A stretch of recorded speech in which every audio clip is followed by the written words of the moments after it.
Live आपके साथ जुड़े हैं और सभी साथी जुड़े भी। स्क्रीन के सामने आप ये कह सकते हैं कि दुनिया का, देश का या हरियाणा का आज के दिन जो चारों तरफ बातें चल रही हैं, तो आप कह सकते हैं कि सबसे बड़ा आरोपी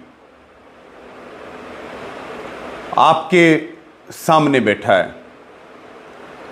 और जो हमारी बहन मनीषा है,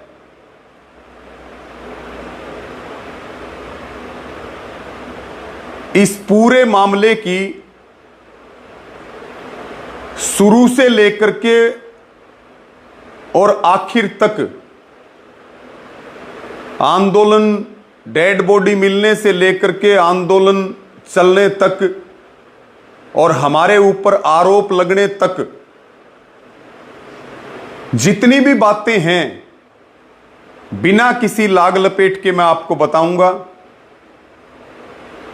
यकीन करना ना करना वो आप सबका काम है, लेकिन मैं जो भी बोलूंगा सच्चाई बोलूंगा, जो भी बोलूंगा जो हुआ है वही बोलूंगा, और एक एक बात को मैं बिल्कुल स्पष्ट करूंगा। और आप सबसे भी मेरी प्रार्थना है कि आप इसको ध्यान से सुने।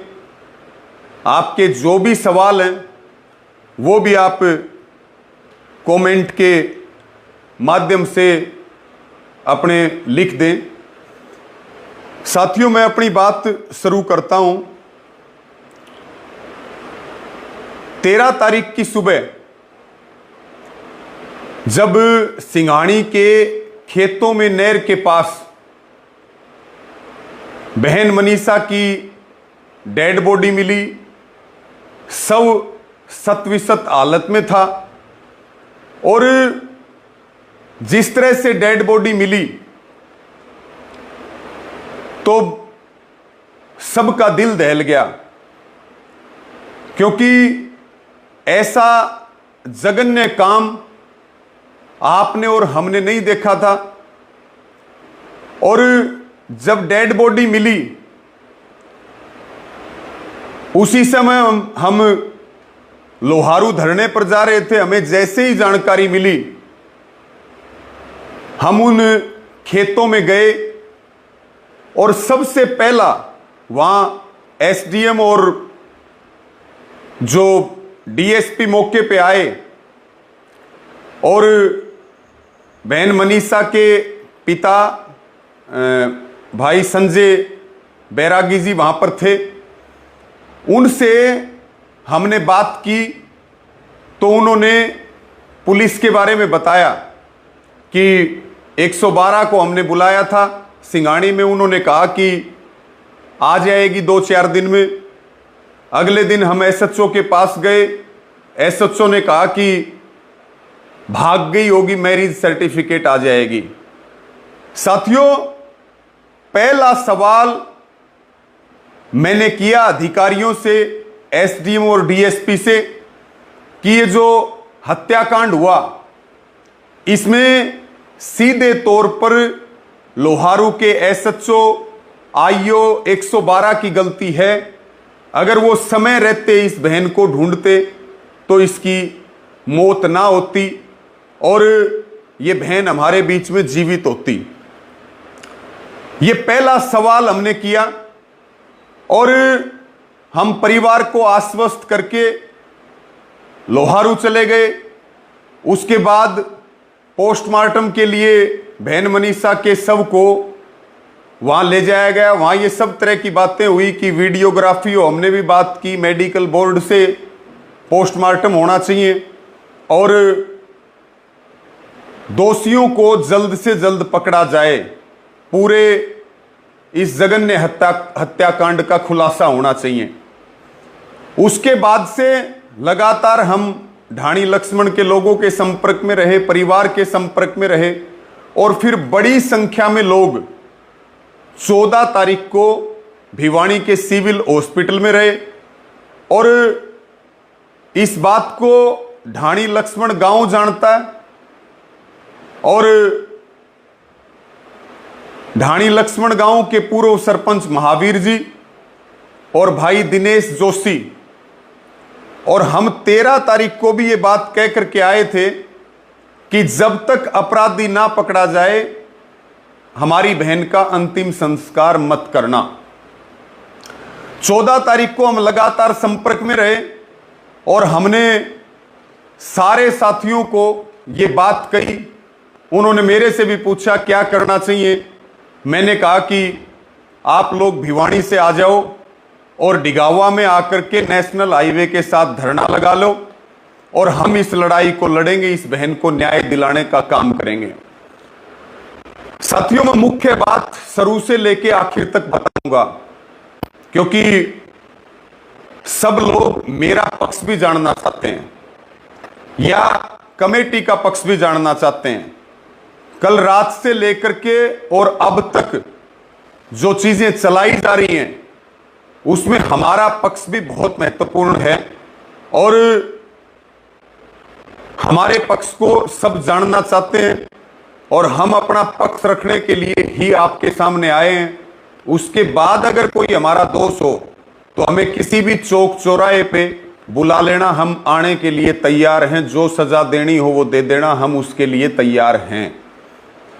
तो साथियों, 14 तारीख की रात को नेशनल हाईवे नंबर 709 के साथ धरना लगाया गया और मैं वो पहला शख्स हूं जो रात को 9:30 बजे उस धरना स्थल पर हम गए और हमने परिवार और वहां जो कमेटी भिवानी बनी थी जिसमें बैरागी समाज के लोग थे, ढाणी लक्ष्मण के लोग थे, कुछ और लोग थे, सबसे हमने बात करके इस बात को कहा कि जब तक इस निर्मम हत्या जघन्य हत्याकांड का पर्दाफाश नहीं हो जाएगा तब तक हम इस बहन का अंतिम संस्कार नहीं करेंगे।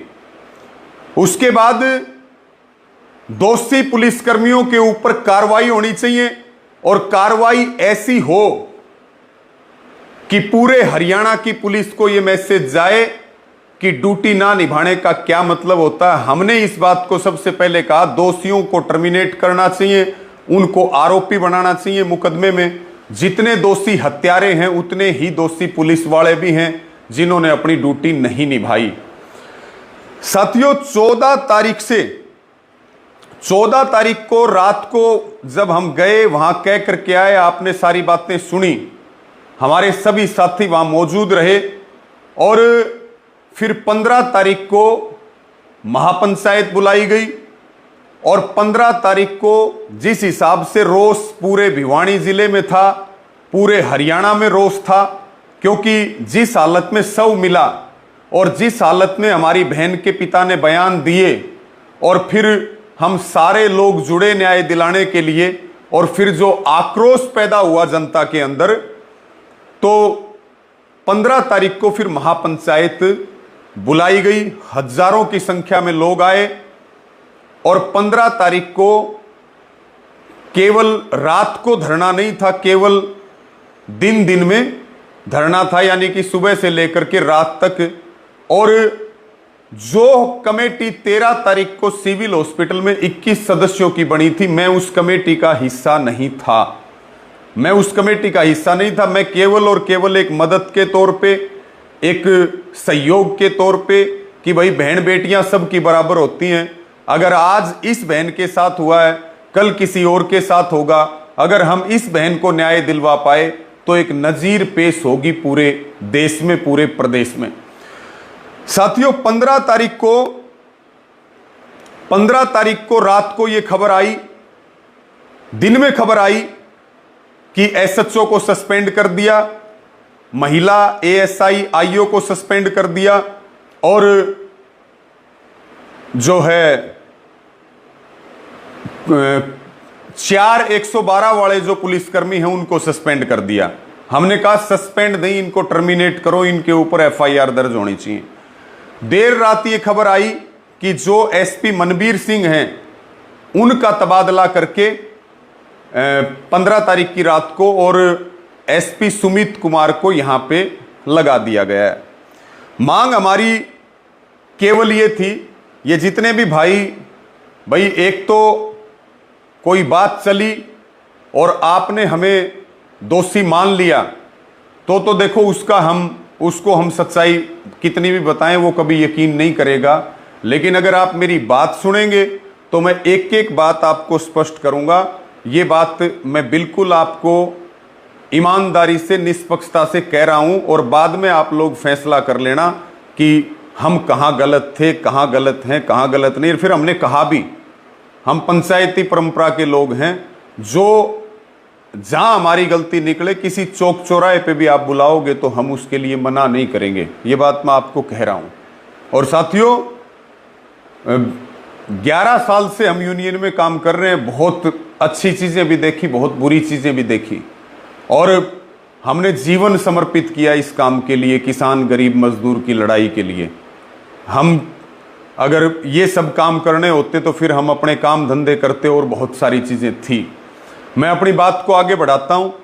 15 तारीख की देर रात को एसपी का तबादला हुआ, नए एसपी सुमित कुमार आ गए।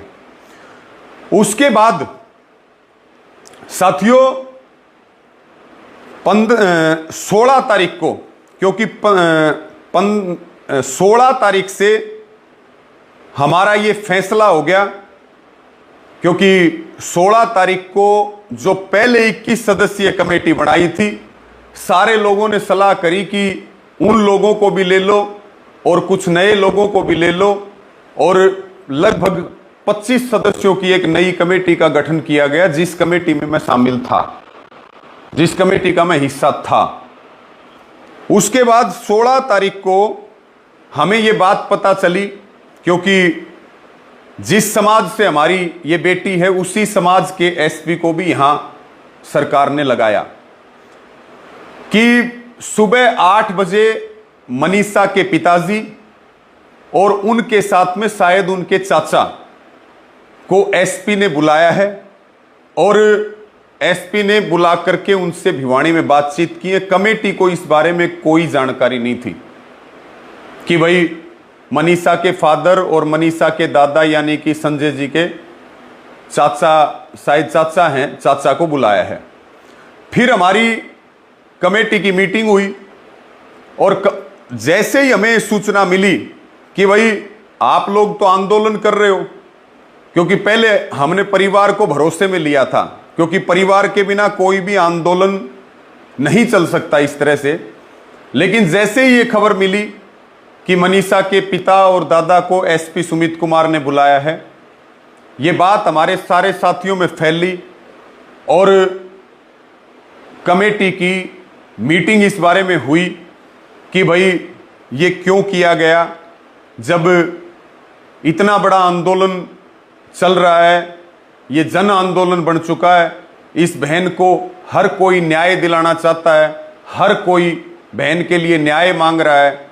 अगर हम यहाँ आंदोलन पे बैठे हैं, आप पीठ पीछे अगर बात करोगे तो परिवार के लोगों ने, जो गांव के उस समय 16 तारीख को कमेटी की मीटिंग में ना तो मनीषा के पिता थे और ना मनीषा के दादा थे, लेकिन उनके मामा मौजूद थे, राजस्थान के गागड़वास से पूर्व सरपंच धर्मपाल और गांव के पूर्व सरपंच महावीर, सिंबू जी और कई लोग मौजूद थे। कमेटी ने उनकी ड्यूटी लगाई कि आप जाकर के बात करो कि ऐसा क्यों हुआ कि बिना बताए गए, और कम से कम आगे भविष्य में ऐसा ना हो, इस बात के लिए आप उनको अपने भरोसे में लो। ये बात कमेटी ने की और उनको फिर गांव के लिए भेजा कि आप उनसे बैठ करके बात करो, हमारी कहीं भी ज़रूरत हो तो हम उसके लिए तैयार हैं।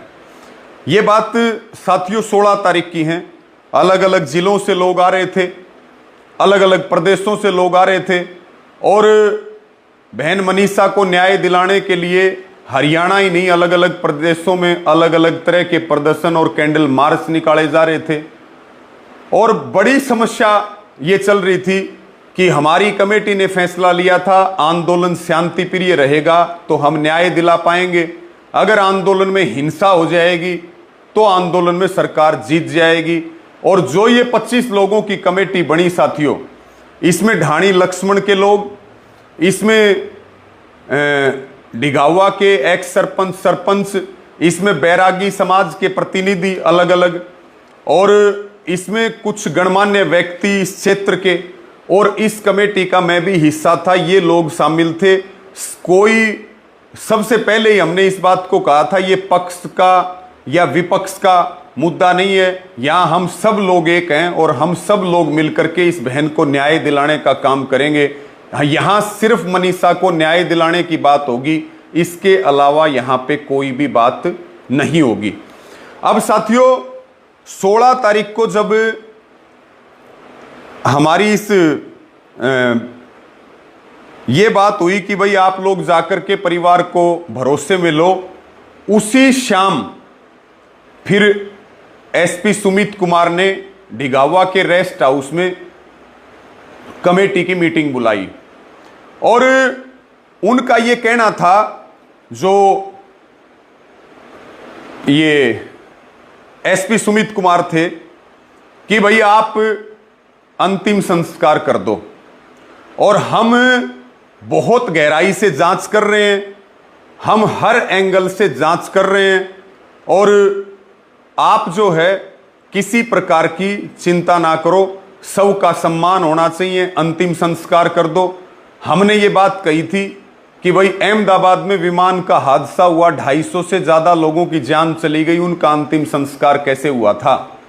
जब तक पूरा खुलासा नहीं होगा, जब तक हत्यारोपी गिरफ्तार नहीं होंगे, और जनता की हम सब की एक आवाज थी कि उनको फांसी की सजा मिलनी चाहिए, तब तक हम पीछे नहीं हटेंगे।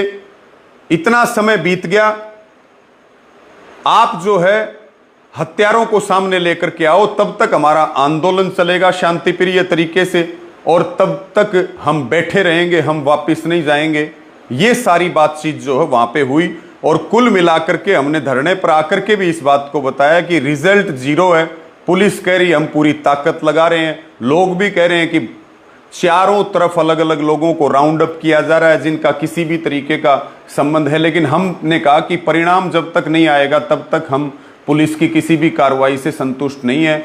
और उसी मीटिंग में साथियों एसपी सुमित कुमार ने यह कहा था कि होश अपराधी 2 किलोमीटर में है, मैं जो भी बात बोलूंगा ईमानदारी से बोलूंगा, सच्चाई से बोलूंगा, नेक नियत से बोलूंगा, इससे ज्यादा आरोप मेरे ऊपर जीवन में लग भी नहीं सकते।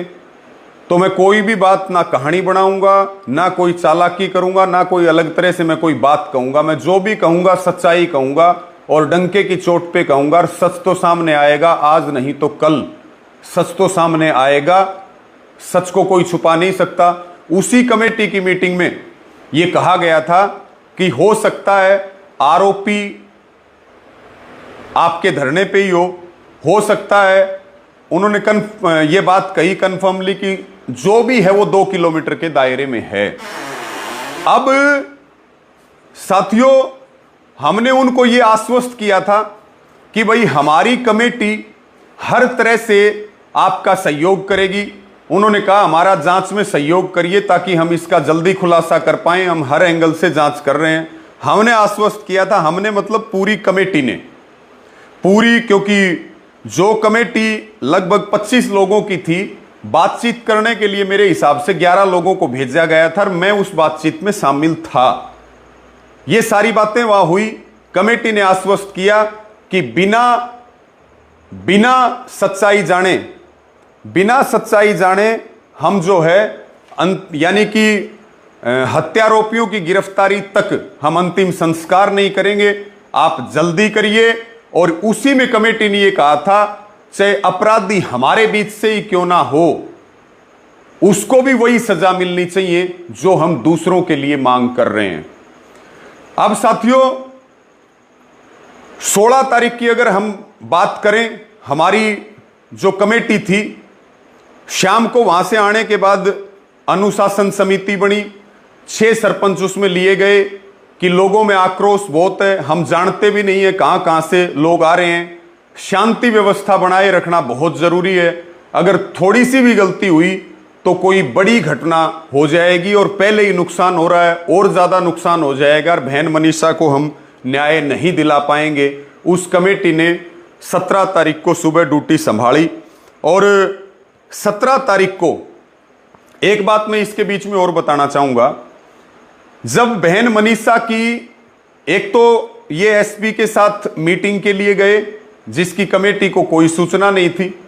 दूसरी बात, जो बहन मनीषा का वहां पे पर्स मिला था, उसी पर्स में सुसाइड नोट मिला था, लेकिन कमेटी को इस सुसाइड नोट के बारे में नहीं पता था और ना ही एसपी ने हमें सुसाइड नोट के बारे में बताया था। लेकिन सुसाइड नोट मिला था, यह बात मनीषा के पिता को पता थी और उस सुसाइड नोट में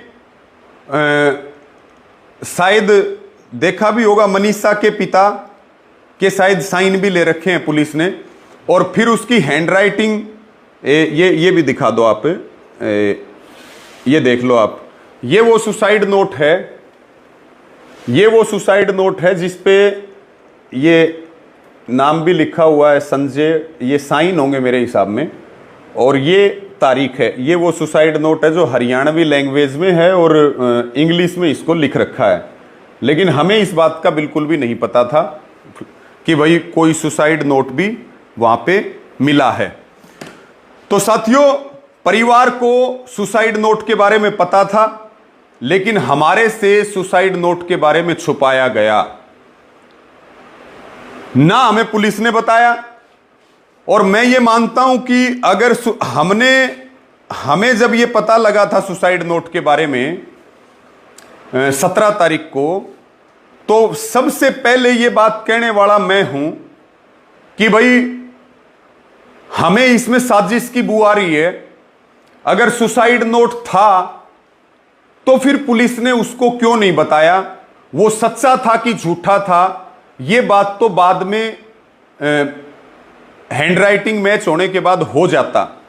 लेकिन ना तो मामा ने हमें बताया, ना हमें पिता ने बताया, ना हमें दादा ने बताया, और पुलिस ने कुछ चैट की भी जानकारी आई और ना हमें उस चैटिंग के बारे में कुछ बताया गया, ना हमें सुसाइड नोट के बारे में कुछ बताया गया, और ना हमें जो है एसपी से मिलने के बारे में बताया गया। फिर उन्होंने ये बात 17 तारीख को चली और मैंने सबसे पहले इस बात को कहा था कि हमें इसमें एक साजिश की बू आ रही है, क्योंकि सुसाइड नोट अपने आप में एक सबूत है। तो मैं ये मानता हूं कि पुलिस ये कहती रही कि जांच कर रहे हैं, जांच कर रहे हैं, जांच कर रहे हैं। हमें पुलिस ने ये कह करके नहीं बताया कि इन्वेस्टिगेशन प्रभावित हो जाएगी। हमने भी कहा कि हम जानना भी नहीं चाहते, हम तो कंप्लीट साजिश का खुलासा चाहते हैं कि कौन लोग हैं। हमने सारी बातें रखी, कॉलेज की बात आई, सारी बातें आई कि हर चीज को क्लियर किया जाए। कहीं ऐसा ना हो कि भाई मर्डर को सुसाइड का रूप दे दिया जाए और फिर जो है असल अपराधी बच जाए। ये बात भी हमने एसपी को कही कि निर्दोष नहीं फंसना चाहिए और दोषी नहीं बचना चाहिए। अब साथियों हम आ जाते हैं 17 तारीख पे। 17 तारीख की बात, यानी कि 17 तारीख पे हम बातचीत करते हैं। 17 तारीख को फिर से लगभग जो हमारी कमेटी थी 25 सदस्यों की, उस कमेटी में से लगभग 11 लोगों की जिम्मेवारी लगाई गई। मीटिंग का न्योता आया और मीटिंग के न्योते में ये आया कि भाई आप बातचीत करने के लिए आओ। एसपी साहब भी हैं, डीसी साहब भी हैं, एसडीएम भी हैं, वो कमेटी से बातचीत करेंगे। ये बात है साथियों 17 तारीख की। 17 तारीख की बात मैं आपको बता रहा हूं। जब तक आक्रोश लगातार बढ़ रहा था, बात पूरे देश तक चली गई थी और मैं इस बात को मानता हूं कि कोई भी सूचना का आदान प्रदान मीडिया से या लोगों के बीच करना था, वो कमेटी ने मेरी जिम्मेवारी लगाई थी। लेकिन सारी कमेटी मौजूद है, सारे लोग मौजूद हैं। हमने कोई भी फैसला व्यक्तिगत नहीं किया, हमने कोई भी बात कहीं भी अपने लेवल पे नहीं की, हमने किसी अधिकारी से कोई बात नहीं की। और हम दिन और रात, मैं वो शख्स हूं अकेला, बाहर के लोगों में केवल मैं वो शख्स हूं जो दिन रात में धरने पे रहा। मैं घर नहीं गया 15 तारीख से लेकर के, और मैं उसके बाद घर नहीं गया, चाहे दिन हो चाहे रात हो, चाहे हमें सोने के लिए टाइम मिला हो ना मिला हो। हजारों हजार लोग लगातार संपर्क में रहे, हमने कोशिश की हम ज्यादा लोगों को बात बता पाए। तो साथियों अब 17 तारीख को जब एसपी साहब ने, डीसी साहब ने और एसडीएम साहब ने कमेटी की मीटिंग बुलाई, तब भी उन्होंने इस बात को रखा कि भाई हम ये चाहते हैं अंतिम संस्कार हो। हमने कहा आप चाहते हो अंतिम संस्कार हो और जनता चाहती है कि गुनहगार गिरफ्तार हों, आप जो है गिरफ्तारी करिए दोषियों की। फिर उन्होंने इस बात को दोहराया कि हम लगे हुए हैं, नहर का पानी हमने खाली करवाया है, मोबाइल ढूंढने के लिए, तमाम तरह की बातें की। मैं उन बातों में नहीं जाना चाहता, जो असल बात है वो मैं आपको बताऊंगा। उसके बाद साथियों 17 तारीख को फिर हम उनको ये बात कह करके आए कि भाई आप ये बात बार बार कह रहे हो कि परिवार का सहयोग नहीं मिल रहा, कमेटी का सहयोग नहीं मिल रहा। हम हर संभव आपका सहयोग करेंगे, कोई भी बात हो आप कमेटी का आप पेटा भरना। ये बात हमने अधिकारियों को कहा। अंतिम संस्कार तो तभी होगा जब इस बहन को न्याय मिल जाएगा। ये एक जन आंदोलन बन चुका है, अंतिम संस्कार उसके बिना नहीं हो सकता। ये बात हमने उनको क्लियर करके हम आगे। साथियों लगातार वहां जो शांति व्यवस्था बिगड़ रही थी, अलग अलग जगह से लोग आ रहे थे, कुछ लोग इसमें राजनीतिक मुद्दा भी ढूंढ रहे थे। फिर कमेटी ने बैठ करके ये फैसला लिया कि भाई हम 18 तारीख को यानी कि कल हम माइक बंद रखेंगे, कोई जरूरी सूचना होगी तो हम उसको लोगों के बीच आकर के बता देंगे, और वो बताई भी। और 4 बजे हम मीडिया को ब्रीफ कर देंगे कि हमारे ताज़ा अपडेट्स क्या हैं। उसके बाद 18 तारीख को मैं आ जाता हूं। 18 तारीख को साथियों यानी कि कल, क्योंकि कोई भी मैसेज आ रहा था प्रशासन की तरफ से या कोई भी अधिकारियों से बात हो रही थी, तो वो कमेटी की तरफ से जो हमारे कमेटी के सीनियर साथी हैं भाई विजय गोठड़ा, वो उनसे बातचीत कर रहे थे। फिर ये मैसेज आया 18 तारीख को यानी कि कल हम बैठे कि भाई एक तो सबसे जिम्मेवारी ये है कि जो हमारी 17 तारीख को अनुशासन समिति 16 तारीख को बनी, वो अपनी एक तो ड्यूटी ठीक तरीके से करे, कोई अव्यवस्था ना हो।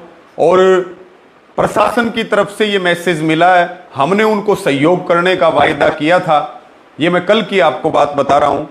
और एक टीम जो पीजीआई के डॉक्टर हैं रोहतक के, उसमें medical superintendent of PGI doctor Kundan Mittal की चेयरमैनशिप में पहले एक पोस्टमार्टम तो हुआ 13 तारीख को भिवानी सिविल हॉस्पिटल में मेडिकल बोर्ड से, और दूसरा पोस्टमार्टम हुआ 15 तारीख को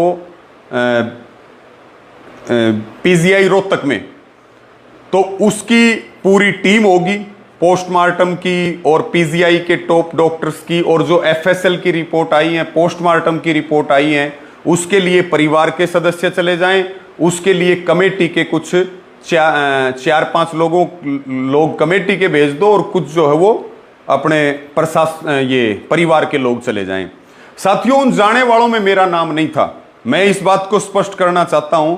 रोहतक जाने वालों में से मेरा नाम नहीं था। उसमें ड्यूटी लगाई गई कि भाई एडवोकेट अशोक आर्य चले जाएंगे, उसमें एडवोकेट कविता आर्य चले जाएंगे, क्योंकि इनको टेक्निकल चीजों की समझ है, ये वकील हैं तो ये अच्छे से पूछ सकते हैं। क्योंकि एसपी साहब हमें 17 तारीख को ये कह करके गए थे कि डॉक्टरों के सामने सारी रिपोर्ट का एनालिसिस होगा और परिवार और उसमें कमेटी के लोग मौजूद रहें तो वो ज़्यादा बेहतर है, हम ये चाहते हैं। तो आप लोग उसकी भी तैयारी रखें। वो 18 तारीख को मैसेज आ ही गया, और लगभग 6 बजे वहाँ पे हमारी कमेटी, ये 2 तो एडवोकेट अशोक आर्य और कविता आर्य, और उसमें एक गांव के मौजूदा सरपंच और एक मनफरा के सरपंच, और उसमें लड़की का मामा, उसमें जो है लड़की के भाई परिवार और जो है पिता, इनको सबको बुलाया गया था। बात को ध्यान से सुनिएगा, मैं बहुत महत्वपूर्ण बात बता रहा हूं।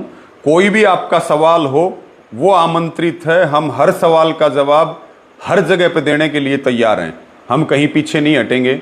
लेकिन आप इन बातों को ध्यान से सुनिए, क्योंकि मैं लाइव अभी इसलिए आया कि भाई मका जिसको जो कहना है वो कहने दो, जिसको जो करना है वो करने दो। हम आकर के सच्चाई बताएंगे ताकि लोग कम से कम सुनने के लिए तैयार हों, ये बात मैं आपको कह रहा हूं।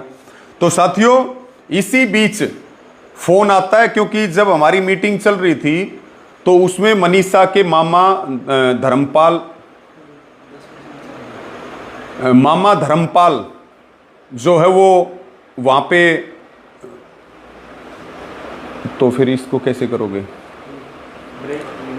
अच्छा, मामा धर्मपाल जो है वो वहां उस कमेटी की मीटिंग में मौजूद थे, और जब वो जाने लगे तो उनके पास फोन आया। हम वहीं पे धरना स्थल के पास हम बैठे थे मंदिर में। उन्होंने कहा कि मनीषा के पिता ये कह रहे हैं कि हम कहीं भी रवि आजाद के बिना नहीं जाएंगे।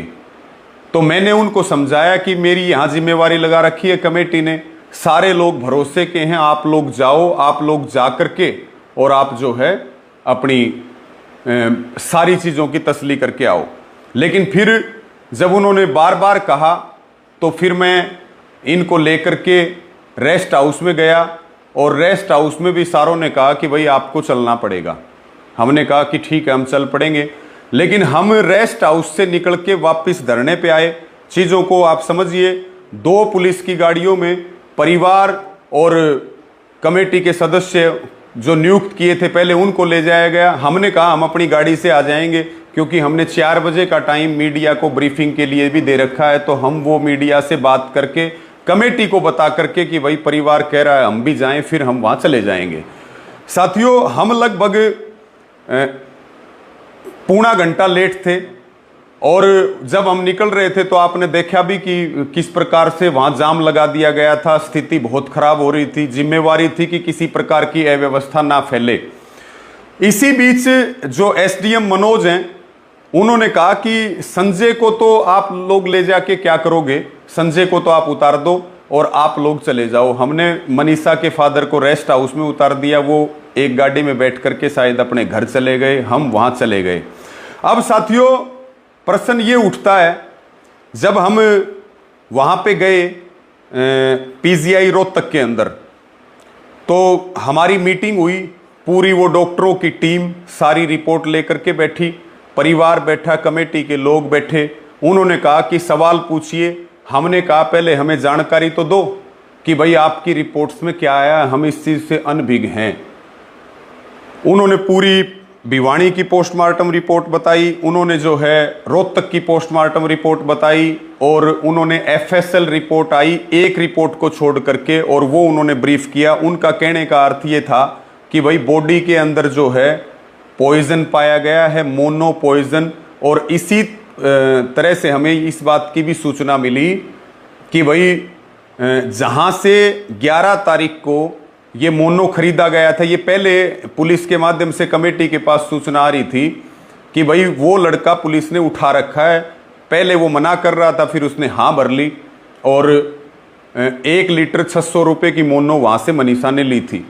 तो ये बात वहां बताई गई कि भाई मोनो बॉडी के अंदर मिला है, और जो हालत सब की सतविसत हुई, उसके लिए जो डॉग और सियार की बाइट है, वो गर्दन पे जो हड्डियां गायब हुई, यानी पूरे चेहरे के ऊपर वो जो नोच रखा है वो डॉग ने, और जो है उसने सियार के ये बाइट्स हैं।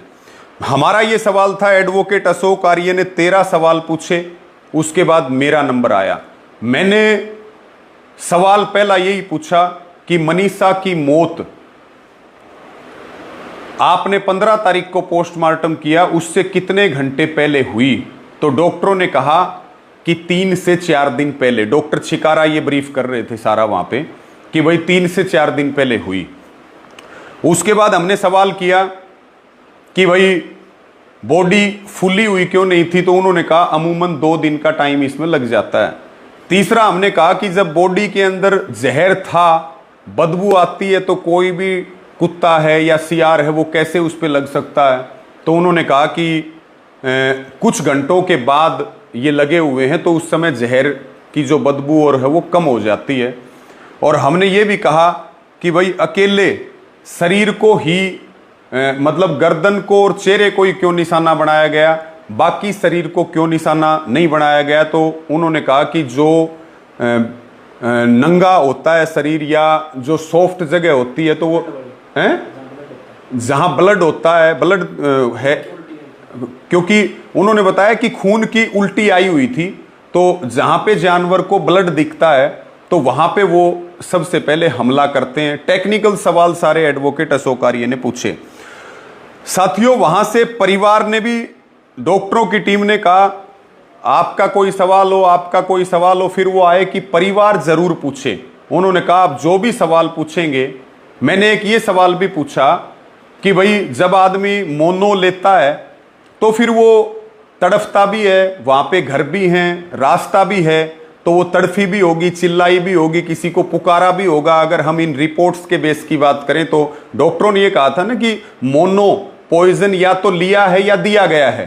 उन्होंने दोनों बातें कही, या तो ले लिया या दे दिया गया जोर जबरदस्ती, जो बॉडी के अंदर मिला। तो हमने कहा ये फिर ऐसे कैसे संभव हो सकता है कि कोई आदमी जहर पी ले तो वो फिर बचने के लिए कोशिश ना करे? तो उन्होंने कहा इन सब चीजों के जवाब पुलिस दे सकती है, ये हमारा पार्ट नहीं है। हम बाहर आए, बाहर आने के बाद में साथियों, बाहर आने के बाद में हमने जो वहां पे सीआईए के इंचार्ज जिनके नेतृत्व में हम गए थे, रविंदर जी, उन्होंने ये कहा कि भाई आप एसपी भिवानी के पास चले जाओ, आगे की मीटिंग, क्योंकि डेड बॉडी की हालत बहुत खराब है। हमने कहा हमें केवल इस मीटिंग के लिए कमेटी ने भेजा था, हम इसके अलावा कहीं नहीं जाएंगे। अगर आप जो है, हम जाएंगे सीधे डिगावा और वहां जाकर के हम सारी बातें कमेटी के बीच में बताएंगे। आगे की चीज जो भी होंगी वो कमेटी, परिवार और इनके रिश्तेदार और समाज उनको तय करेगा बैठ करके। ये बात हमने उनको कही। मेरा निवेदन ये है, कितना % है ये है? कितना है? 6 है। 1 मिनट साथियों होल्ड रखिएगा, आप इसको यहाँ लेकर के आओ, मैं बिना माइक के बोल दूंगा, लेकिन ये लाइव कंटिन्यू रहना चाहिए। आप इसको निकाल लो, फोन को ये निकाल दो आप माइक, और आप यहाँ बैठ जाओ। एक बार इसको लगा लो चार्ज। नमित इसको आप आगे ले आओ।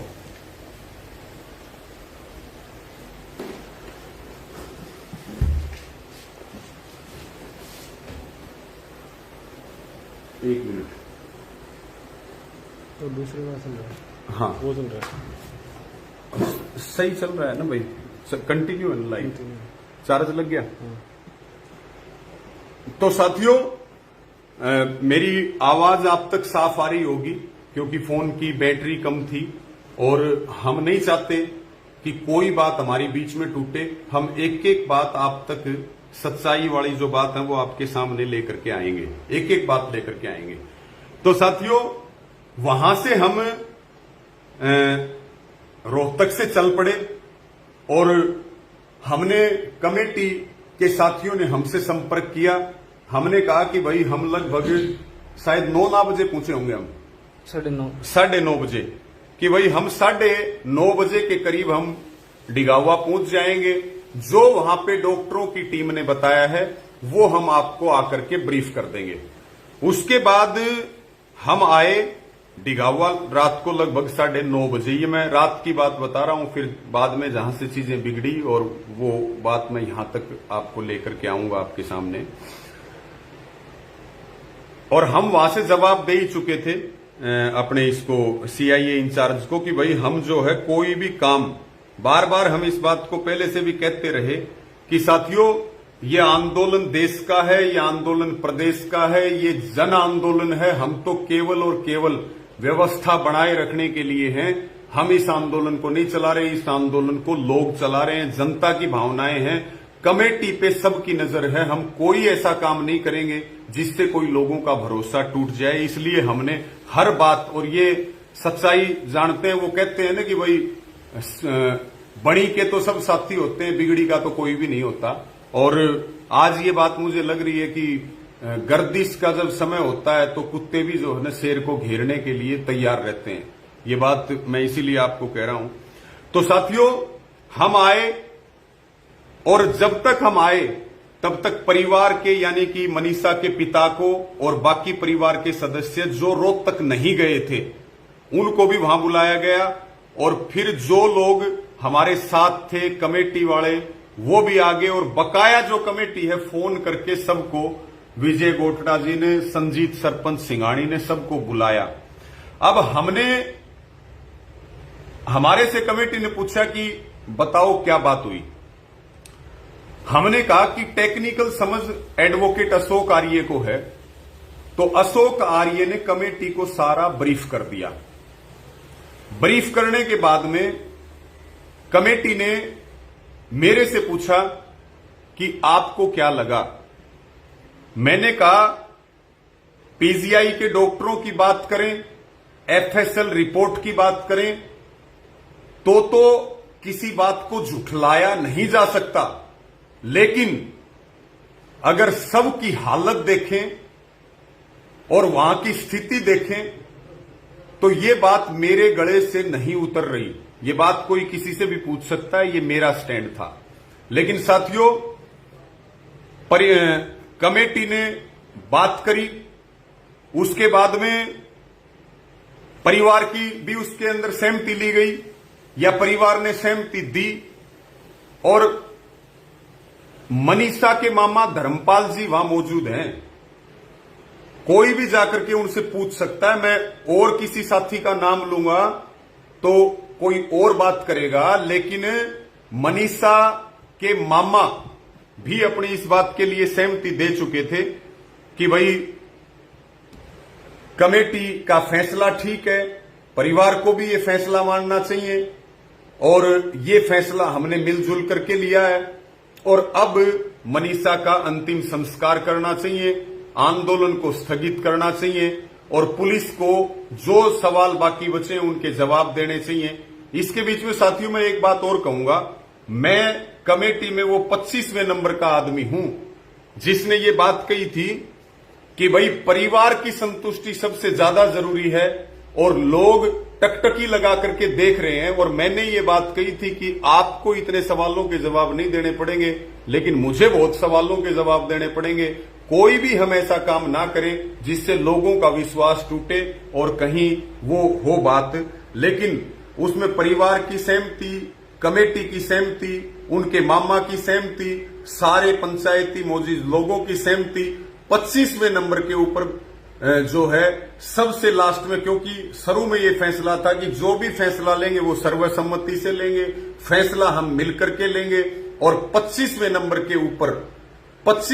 के ऊपर मैंने ये बात कही थी कि भाई इनके रिश्तेदार, इनके परिवार और कमेटी अगर सहमत है तो मैं आप लोगों से अलग कहां जा सकता हूं। उसके बाद ये सारी बात वहां परिवार के साथ बैठ करके हुई। साथियों, ईमानदारी की बात बताऊंगा मैं आपको, बिल्कुल ईमानदारी की बात। ना तो हमारे ऊपर कोई सरकार का दबाव था, ना हमारे ऊपर किसी अधिकारियों का दबाव था। हमारे ऊपर अगर कोई दबाव था न्याय दिलाने का तो वो सिर्फ और सिर्फ समाज का था, लोगों का था, नौजवानों का था। इसके अलावा हमारे पास हमारे को जो है हमारे ऊपर किसी का कोई दबाव नहीं था। मैं गलत बात करूं, गलत बात चलती नहीं है। सच्चाई को कोई छिपा नहीं सकता, कोई नहीं छिपा सकता सच्चाई को। अब वहां पे जो मनीषा के दादा हैं वो वहां से उठ करके चले गए रोते हुए, और बाहर मीडिया खड़ी थी और एक भाई वहां पे जितेंद्र शर्मा डिगावा का वो खड़ा था। उनकी कुछ बातचीत हुई, फिर मनीषा के दादा ने वहां मीडिया में कहा, कुछ पत्रकार की भाई उन्होंने कहा सबसे पहले कि कमेटी बिक गई, कमेटी सरकार से मिल गई, कमेटी ने ये कर दिया वो कर दिया। अरे भले मानस हो, किसी की चाय भी पी हो, मैं तो बहुत बड़ी बात आपको कह रहा हूं कि मुझे लगभग 11 साल यूनियन में हो गए। कोई आदमी चाय की कप भी साबित कर दे तो मेरी 7 पीढ़ियां उसकी गुलामी करेंगी। और हमने अपना शरीर, अपना काम छोड़ करके लड़ाई लड़ने का काम किया, कभी भी 1 इंच पीछे नहीं हटे। सब लोग जानते हैं, ठीक आज कोई कुछ भी कहे, लेकिन सब इस बात को जानते हैं हमने कभी किसी लड़ाई से कदम पीछे नहीं हटे। मुसीबतें झेली हमने, तकलीफें झेली, लेकिन अपने किसान मजदूर कौम की लड़ाई और मुद्दा चाहे कोई भी हो, रवि आजाद कभी पीछे नहीं हटा और हटेंगे भी नहीं। लेकिन साथियों, वहां पे फिर कुछ पत्रकार साथी अंदर आ गए तो उन्होंने कहा कि भाई मीडिया की आपकी कमेटी का क्या फैसला हुआ वो आप बताओ। हमारी कोई ऐसी अलग से तैयारी नहीं थी, हमारी बातचीत चल रही थी। एक बात और चल रही थी साथियों, वो बात महत्वपूर्ण, क्योंकि मैं माफी चाहूंगा, हो सकता है मैं लंबा बोल लूं क्योंकि इतनी सारी चीजों का दबाव है और बहुत सारी चीजें मेरे कोई बाद में भी याद आए, तो मैं आपको जो याद आ रहा है वो मैं आपको बताता जा रहा हूं, क्योंकि मैं कोई स्क्रिप्ट तो बता नहीं रहा, मैं जो सच्चाई है वही आपके सामने रख रहा हूं।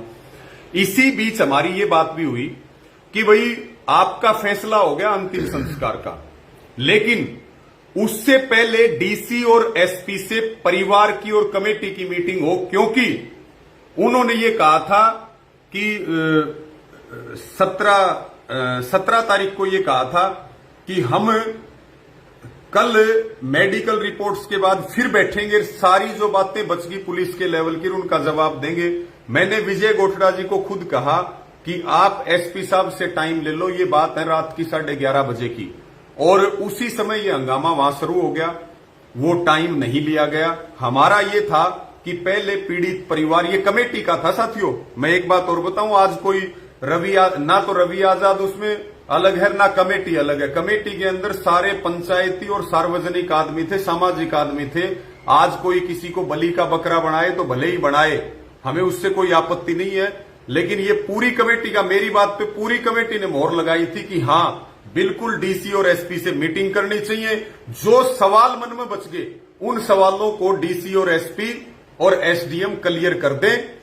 और मैंने विजय जी को कहा, मैं बोला आप एसपी साहब से टाइम ले लो, हम रात को 1 बजे भी मीटिंग कर लेंगे, लेकिन लोगों के बड़े सेंटीमेंट हैं, लोगों की बड़ी भावनाएं हैं, बड़ा गलत हुआ है, लोगों ने बहुत संघर्ष किया है। भाई लोगों की बात जो हो वो मतलब ऐसा नहीं होना चाहिए, यहां से एक मिसाल पेश होनी चाहिए ताकि देश और प्रदेश में फिर लोग लड़ सके। जब भी किसी बहन बेटी के साथ गलत हो तब भी लोगों को हौसला मिले। अब जैसे ही वो बाहर चले गए दादा, बाहर हंगामा हो गया, कुछ लोगों को फोन करके बुला लिया गया, कुछ लोग नशे की हालत में थे, वहां नारेबाजी होने लगी और मीडिया भी तब पहुंच गई। तब कमेटी ने मुझे कह दिया कि भाई जो फैसला हुआ है वो रवि आजाद बता देगा। मैंने साथियों जो बात वहां की, मैंने 2 ग्रुप पत्रकारों के थे, मैंने, संजीत सरपंच मौजूदा सिंघाणी ने और विजय गोठड़ा जी ने, तीनों ने हमने बाइट दिए हैं। और एकदम चीजें ऐसे बदल गई कि जो हम मीटिंग करना चाह रहे थे वो मीटिंग भी नहीं हुई, और एकदम चीजें बदल गई। वो मेरे आगे माइक लगाया, मैंने केवल एक बात कही, मैंने कहा भाई जो मेडिकल रिपोर्ट का एनालिसिस हुआ है, उन मेडिकल रिपोर्ट के एनालिसिस पे हमने कमेटी के बीच में आकर के बताया, परिवार मौजूद था, सारों ने चर्चा करी है, कमेटी और परिवार ने ये फैसला किया है कि हम अंतिम संस्कार अपने रीति रिवाज से करेंगे और पुलिस सारे सवालों का जवाब दे दे, और जो भी सवाल लोगों के मन में है, और उसके बाद में हम परिवार के साथ, फिर परिवार के साथ रहेंगे। लोगों ने लड़ाई लड़ी, सबका धन्यवाद है। ये मेरी बाइट थी केवल। और उसी दौरान मीडिया ने ये निकाल के दो, जो मनीषा के फादर हैं संजय की भी बाइट ली। उन्होंने फिर जो गांव में जाकर के कहा ने, शायद कल रात को कहा या आज सुबह कहा कि वही कमेटी के ऊपर सरकार का दबाव था, मेरे ऊपर कमेटी ने दबाव दिया। परमात्मा देखता है, कोई प्रकृति को मानता हो, कोई भगवान को मानता हो, किसी के ऊपर कोई दबाव नहीं था। ये मीडिया के आगे वो बैठ के बयान भी दे रहे हैं, आप देख लो। आज कमेटी की काफी देर मीटिंग चली है, लोकल पीजीआई की मेडिकल रिपोर्ट भी आ गई, तो मेडिकल रिपोर्ट से कितने संतुष्ट है और क्या निर्णय कमेटी ने लिया है? आप लोगों ने बहुत लंबा समय बीत चुका है। हमने जो कमेटी ने फैसला लिया है वो सारे समाज को इकट्ठा देख करके और अपने भविष्य, अपने हित में ही लिया है। जो भी फैसला लिया कमेटी ने, कमेटी का फैसला ये है कि हम अपनी बेटी का संस्कार हिंदू रीति रिवाज के साथ, मान सम्मान के साथ करें, और प्रशासन अपने काम पे लगा हुआ है, हम उनके काम से संतुष्ट हैं। अंतिम संस्कार का करना है, तो जो यहाँ तक अब तक जो जांच सामने आई उससे कितने संतुष्ट है? बाकी ठीक ही है, बाकी आगे कार्रवाई चल रही है। इस जनता में काफी आक्रोश है, अब लड़की के पिता सिर पे दुख है इस बात को लेकर। तो जिस तरह से लोगों की दिमागी से लोग संस्कृति को यहाँ पर क्या अपील करना चाहेंगे जनता से? शांति का माहौल है, जनता से यही अपील करना चाहूँगा कि जो कमेटी ने मंजूर किया है उसके साथ हमें चलना ही पड़ेगा, क्योंकि कमेटी के साथ ही जो जनता थी। साथियों, ये वीडियो आप सुन रहे हैं, ये वीडियो है हमारी बहन मनीषा के फादर संजय जी का। कोई दबाव आपको देता हुआ दिखाई दे रहा, वो पत्रकार बंधु भी मौजूद हैं, महासिंह जी, मदन और शशि, ये सारे लोग वहां पे थे जो लोकल वहीं से बिलोंग करते हैं। ये बयान उन्होंने दिया है कि हम इस फैसले से संतुष्ट हैं, हम अपनी बेटी का अंतिम संस्कार हिंदू रीति रिवाज के साथ करना चाहते हैं और लोगों को इस फैसले का सम्मान करना चाहिए। ये बात वो इस वीडियो में बोल रहे हैं और आप देख सकते हैं, और परमात्मा इस बात को जानता है, कमेटी के लोग वहां मौजूद थे, मीडिया के लोग वहां मौजूद थे, किसी प्रकार का कोई भी दबाव नहीं दिया गया। जब तक परिवार खड़ा था तब तक हम लोग खड़े थे। जब परिवार ने चीजों पे सहमति दे दी तो उसके बाद हम क्या करते, इस बात का आप जवाब आपको जरूर देना चाहिए। अब मैं आगे की बात आपको करता हूं। उसके बाद साथियों, वहां पे लगातार रेस्ट हाउस में भीड़ बढ़ रही थी और ये चीजें वहां से निकली, और जो चीज हम करना चाह रहे थे आगे की एसपीडीसी के साथ बैठ करके, वो चीजें इस पूरे विवाद के बाद वो नहीं हुई। और ये बयान हमारे आए 3 लोगों के, मेरे, संजीत और विजय गोठड़ा जी के। जो बहन मनीषा थी उनके पिता का भी बयान मीडिया ने रिकॉर्ड किया, तो वो आपने सुना। उसके बाद वो गांव में गए, खुद विजय गोठड़ा जी मनीषा के पिता को, मनीषा के दादा को, मनीषा के परिवार में भाई को अपनी गाड़ी में बैठा करके ढाणी लक्ष्मण छोड़ करके आए हैं। और वहीं पे मनीषा के पिता ने एसडीएम को यह कहा कि हम सुबह भिवानी आएंगे बॉडी लेने के लिए, और हम जल्दी आएंगे, आप लोग उसकी तैयारी रखियो और हम अंतिम संस्कार करेंगे। और कमेटी ने और सब ने ये कहा हम सारे लोग अंतिम संस्कार में जाकर के शामिल होंगे। अब वहां जाकर के उन्होंने गांव में ये कहा कि भाई मेरे ऊपर तो कमेटी ने दबाव दे दिया था। और मैं आपके सामने कह रहा हूं, जो ये भाई संजय हैं, हमारी आंखों में आंख डाल करके या कमेटी की आंखों में आंख डाल करके एक बार ये बता दे कि आपके ऊपर दबाव किसने दिया। उस दबाव देने वाले आदमी का नाम बता दो आप। उस दबाव देने वाले, मैं ये सवाल कर रहा हूं कि मनीषा के पिता संजय को ये बताना चाहिए कि दबाव किसने दिया। किसी ने दबाव दिला करके आपको बात मनवाई थी क्या? दबाव दिला करके मीडिया से आपके बयान करवाए थे क्या? आपके जो रिश्तेदार हैं, आपके साले हैं, सरपंच हैं गागड़वास के धर्मपाल जी, वो वहीं मौजूद थे। वो सारी बातों में ये कहने वाले थे कि बिल्कुल ये ठीक फैसला है, अब इसको आगे नहीं बढ़ाना चाहिए। अरे रवि आजाद तो 25वें नंबर पे था, सहमति देने वाला रवि आजाद 25वें नंबर पे। इस लड़ाई को हमने शुरू किया, लोगों को एक जो आक्रोश था उसको एक आंदोलन के रूप में लेकर के आए। हमने इस लड़ाई को शुरू किया और जिस लड़ाई को हम लोगों ने शुरू किया मिलकर के और कमेटी के नेतृत्व में सर्वसम्मति से निर्णय किए। एक आदमी ये कह दे रवि आजाद अपनी मर्जी से, एक बार माइक पे भी बोला हो, रवि आजाद ने अपनी मर्जी से एक फैसला भी किया हो, रवि आजाद ने किसी अधिकारी से बात भी की हो। मैं ये बात कहना चाहता हूं, जो रात से लेकर के और अब तक हमारे पास हजारों फोन आ रहे हैं, हजारों फोन इस कांड के बाद लगातार आ रहे थे, मैसेज आ रहे हैं। साथियों, उन लोगों को मौका मिल गया जो लोग सरकार के हैं या जिन्होंने सरकार का चोला ओढ़ रखा है। सरकार की आंखों में रवि आजाद खटकता है, ये बात सबको पता है। और रवि आजाद सरकार से मिल जाए, अगर ये बात कोई मान सकता है तो फिर सब कुछ मान लियो, फिर कोई दिक्कत नहीं है भाई। अगर रवि आजाद भी सरकार से मिल सकता है, आप उस आदमी का नाम बता दो जो सरकार की हर पॉलिसी, सरकार के हर गलत काम के खिलाफ अगर कोई बोलता है तो वो रवि आजाद है। और फिर जो सोशल मीडिया पे मुहिम चली, मैं कहना नहीं चाहता, लेकिन बिक गया, ये बिकाऊ है। ये वही कुत्ता है जिसने उस बहन की लाश को नोचा है। ये बात कही गई, ये बात अनगिनत लोग, वो लोग जो हमारे को टारगेट करने का मौका ढूंढ रहे थे, हमारे अंदर कमी निकले वो मौका ढूंढ रहे थे, और वो लोग जो कहीं न कहीं हमारे कंपिटिटर हैं, जो लोग आज ढाणी लक्ष्मण जाकर के नेता बन रहे हैं, उनसे मैं पूछना चाहता हूं, हम तो 14 तारीख से बैठे हैं, तुम आए क्या वहां पे एक बार भी धरने पे? तुम इसलिए आए कि रवि आजाद को सवालों के कटघरे में खड़ा किया, तुम इसलिए राजनीति करने के लिए आए? ये मैं डंके की चोट पे कह रहा हूं।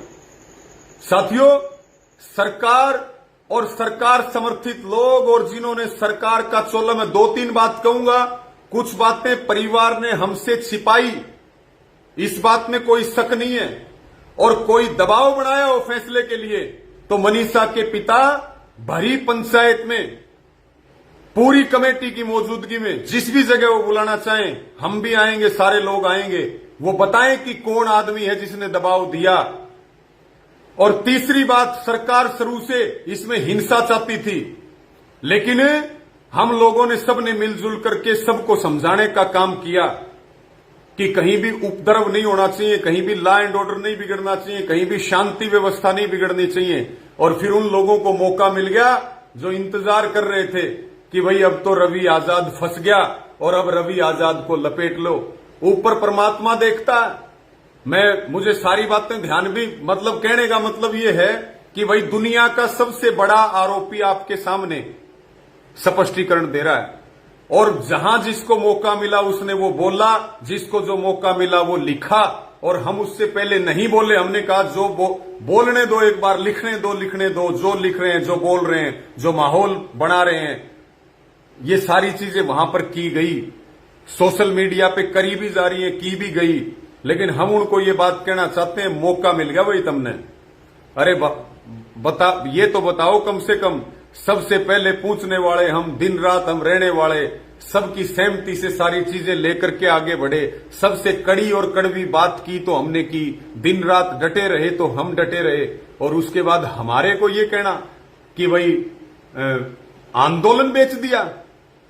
मतलब अब जो पिछले 11 साल से हम आपकी लड़ाई लड़ रहे हैं, क्या यही भरोसा और विश्वास है, यही हमें आशीर्वाद है कि हमें इस तरह से कटघरे में खड़ा करके और हमारे हौसले तोड़ने का काम किया जाए? मैं आपसे पूछना चाहता हूं, कौन भाई भविष्य में आपकी ऐसे लड़ाई लड़ेगा जो आप मेरे साथ जो कर रहे हो?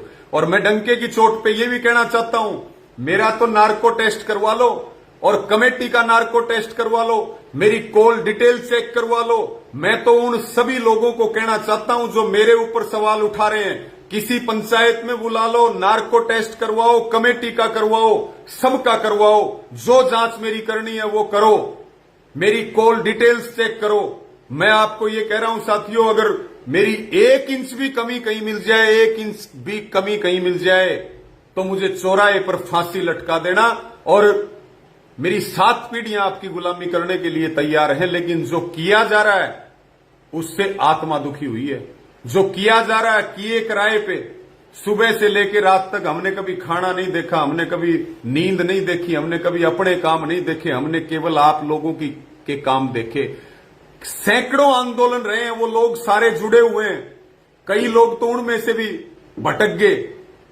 उनसे पूछना चाहता हूं, तुम्हारी लड़ाई लड़ी कभी 1 पैसा लेकर के गया क्या? कभी बेईमानी की क्या? कभी गलत काम किया क्या? कभी पीछे हटा क्या? कभी डरा क्या? कभी दबा क्या? एक बार बता तो दो इस बात को। ठीक है, जब मुसीबतों का पहाड़ टूटता है तो कमजोरी में सब हमले करते हैं, और वो हमले किए भी गए, वो हमले किए भी गए। एक हमला जो भारतीय किसान यूनियन के प्रदेश अध्यक्ष रतन मान जी, उन्होंने एक वीडियो जारी किया कि हमारा कोई संबंध नहीं है। कुछ भी कहें, हमें कोई आपत्ति नहीं, लेकिन आज भी इस बात को कह रहे हैं कि हम सच्चे थे, सच्चे हैं और सच्चे रहेंगे। और जो ढाणी लक्ष्मण के अंदर आंदोलन चल रहा है, और जो उस आंदोलन में नई कमेटी बनी है, वहां जो मांग की जा रही है कि एम्स से पोस्टमार्टम हो और हत्यारोपियों को गिरफ्तार किया जाए और सीबीआई की जांच की बात हो। सीबीआई जांच की बात तो सबसे पहले करने वाले हम ही थे, हम उन बातों का भी समर्थन करते हैं। आज भी मनीषा के पिता, मनीषा का परिवार, मनीषा का गांव और आम जनता भी, चाहे वो मेरी बात हो चाहे कमेटी की बात हो, हमें चाहे ढाणी लक्ष्मण बुला लो, एक बार परिवार और गांव आदेश कर दे, हम तैयार हैं। हम इस लड़ाई से अलग नहीं है, हम इस लड़ाई में शामिल हैं। जो सबसे बड़ी भूल हुई, वो भूल ये हुई कि एक तरफ जनता ये कह रही थी कि जघन्य हत्याकांड हुआ है, दूसरी तरफ पुलिस ये कह रही थी कि हम जांच में लगे हुए हैं। सुसाइड नोट की बात उन्होंने भी हमें नहीं बताई थी। पुलिस की टाइमिंग जो अलग अलग बात रखने की थी, जो उनके पास आ चुकी थी, वो टाइमिंग पुलिस की ठीक नहीं थी। पुलिस की बहुत बड़ी जिम्मेदारी बनती है, लेकिन पुलिस ने अपनी जिम्मेदारी नहीं निभाई। और आज जो हमला हो रहा है, कोई तो इसीलिए कर रहा है कि भाई मेरे खिलाफ चीजें ढूंढ रहा था, उसको मौका मिल गया। कुछ लोग भावना में बह करके कर रहे हैं कि भाई लहर चल रही है, आंधी चल रही है, तुम भी इसमें शामिल हो जाओ। कुछ वो लोग हैं जो हमें कभी अपना मानते ही नहीं थे, मौका देख रहे थे, वो सारे लोगों ने सारा किया। गालियां भी निकाल रहे हैं, पता नहीं क्या क्या गालियां निकाल रहे हैं, क्या क्या आरोप लगा रहे हैं, उन चीजों में हम नहीं जाना चाहते। लेकिन साथियों, मैं अंत में आपको सिर्फ एक ही बात कह रहा हूं कि हमने कोई गलत काम नहीं किया, और फिर भी अगर किसी के पास कोई सबूत हो तो वो भरी पंचायत में हमें बुला करके जो दंड देगा हम भुगतने के लिए तैयार हैं। दूसरी बात, किसी को डाउट है, हम अपना नार्को टेस्ट भी करवाने के लिए तैयार हैं। किसी को डाउट है, हमारे फोन को खंगाल सकता है, हमारी कॉल डिटेल चेक कर सकता है। मैं केवल अपनी बात नहीं कर रहा, मैं इस कमेटी की बात भी कर रहा हूं। कमेटी ने जो मेहनत करी, लोगों के आगे हाथ जोड़े, व्यवस्था बनाई, संघर्ष किया, उसका नतीजा ये है क्या? ये बात, ये इनाम लेने के लिए, ये रिजल्ट लेने के लिए क्या मतलब ये सारी चीजें कमेटी ने की थी। और जिस तरह से दोषारोपित किया गया, ढाणी लक्ष्मण में आंदोलन चल रहा है, जो वो मांग कर रहे हैं, हमें अब बुला ले भाई, हम तो सिर पे कफन जान हथेली पे रखते हैं, चाहे पीड़ित परिवार अब बुला ले, हमें कोई दिक्कत नहीं, चाहे ढाणी लक्ष्मण गांव बुला ले, हमें कोई, हम कहीं छिप नहीं रहे और ना हम कभी छिपेंगे भविष्य में भी। इसलिए साथियों, वो ज्यादा ना कहते हुए अंत में एक ही अपील करता हूं कि कुछ भी बोलने से पहले और कुछ भी कहने से पहले कम से कम तथ्यों को देख लेना चाहिए। मैं आपका भाई, आपका बेटा 24 घंटे आपके बीच में प्रदेश के कोने कोने में सिर्फ और सिर्फ गरीब किसान मजदूर की आवाज उठाता हूं, ईमानदारी से उठाता हूं। लेकिन अगर ऐसे करोगे तो हम कैसे लड़ाई लड़ेंगे, कैसे और बच्चे या और नौजवान जो है वो लड़ाई लड़ेंगे, इस बात के ऊपर आपको विचार करना पड़ेगा। और हमें केवल और केवल एक षड्यंत्र के तहत टारगेट करके कुछ लोग जो इस आंदोलन की आड़ में अपनी राजनीति चमकाना चाहते हैं या इस आंदोलन की आड़ में हिंसा फैला करके अपने राजनीतिक मंसूबों को कामयाब करना चाहते हैं, अब भी मैं सबसे प्रार्थना करूंगा कि हिंसा किसी चीज का समाधान नहीं है। आप लोग शांति बना करके रखें। हम आपके बीच में थे, आपके बीच में हैं, आपके बीच में रहेंगे, आधी रात भी रहेंगे, ईमानदारी से लड़ाई लड़ेंगे। आज नहीं, 10 साल के बाद भी केवल इस आंदोलन की नहीं, कोई भी छोटे से लेके बड़ा आंदोलन लड़ाओ, कोई चाय की कप भी साबित कर दे, 7 पीढ़ियां रवि आजाद की गुलामी करेंगी जनता की, चाय की कप भी साबित कर दे, हमने घर लुटाया अपना। उसके बाद भी अगर अब आप विचार कर लो, मैंने शुरू से लेके आखिर तक एक एक बात सच्चाई के आधार पर रखी है। अगर इस बात को पीड़ित परिवार या कोई भी आदमी कहीं भी झुठला दे, सारी बात तो मैं बता भी नहीं पाया क्योंकि जिस हिसाब से चीजें चल रही हैं, हो सकता है बहुत सारी चीजें मेरे से भी छूट गई होंगी, लेकिन मैंने मुख्य बातें आपके बीच में बताई हैं। मेरे में अगर थोड़ी सी भी कमी, और मैं यहां पे एक बात और जोड़ना चाहूंगा, कमेटी ने बहुत मेहनत करी है, कमेटी भी कोई अलग नहीं है। कमेटी ने, और रवि आजाद का नाम इसलिए मुझे सारे जानते हैं, मुझे सब जगह आगे कर रखा था। कमेटी के लोग अपनी व्यवस्था में और उसमें लगे हुए थे। मैं कमेटी की बात करूं या मैं मेरी बात करूं, अगर इस मुद्दे पे, और रवि आजाद के तो आज तक का 10 से 11 साल का ट्रैक रिकॉर्ड, अगर कोई चाय की कप भी साबित कर दे तो आप जिस चौराहे पे जो सजा दोगे वो मैं भुगतने के लिए तैयार हूं। लेकिन साथियों, मैं जानता हूं ये सामाजिक जीवन है, मैं जानता हूं इस सामाजिक जीवन में हार भी गले में डले हैं, इस सामाजिक जीवन में कांटों के हार भी डल रहे हैं, इस सामाजिक जीवन में शाबाशियां भी मिलती हैं, इस सामाजिक जीवन में गालियां भी मिलती हैं। और जो लोगों के लिए काम करता है, समाज के लिए काम करता है, उसको गाली, निंदा, बुराई और कभी कभी तो गोली भी मार दी जाती है। और मुझे भी, मैं ये बात कहना चाहता हूं, मुझे भी मार दी जाए तो इस बात में कोई बड़ी बात मत मानना, क्योंकि कुछ लोगों को मौका मिल गया और वो अब सारी चीजों की जिम्मेवारी मेरे ऊपर डाल करके, मुझे बदनाम करके और अपने मंसूबों को कामयाब करना चाहते हैं। लेकिन सच्चाई छुप नहीं सकती किसी से, यही सच्चाई है और यही सच्चाई रहेगी हमेशा, इसको कोई बदल नहीं सकता।